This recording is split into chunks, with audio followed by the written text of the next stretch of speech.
উত্তরের জেলা গাইবান্ধার তিস্তা, ব্রহ্মপুত্র, যমুনা, করতোয়া ও কাটাখালী নদীর চরাঞ্চলগুলোয় মাঠের পর মাঠ চাষ হয়েছে ভুট্টা। সবুজ আর বাদামি রঙের গাছগুলো দেখলেই চোখ জুড়িয়ে যায়।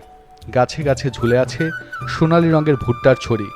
অনেক গাছ থেকে ছড়ি কেটে নেওয়া হয়েছে। গাইবান্ধার ১৬৫ চর দ্বীপচর, নদ নদী পাড়ের প্রায় প্রতিটি কৃষকের বাড়িতেই এখন ভুট্টা আর ভুট্টা।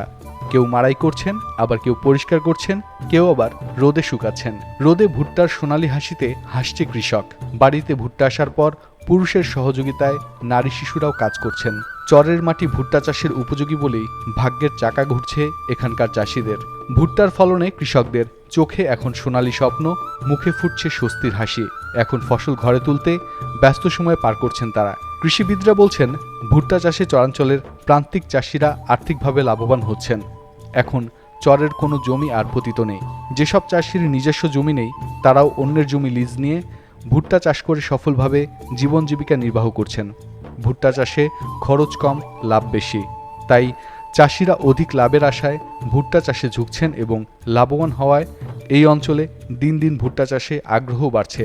তাই গত বছরের চেয়ে এবছর ব্যাপক হারে ভুট্টার চাষ করছেন চাষিরা।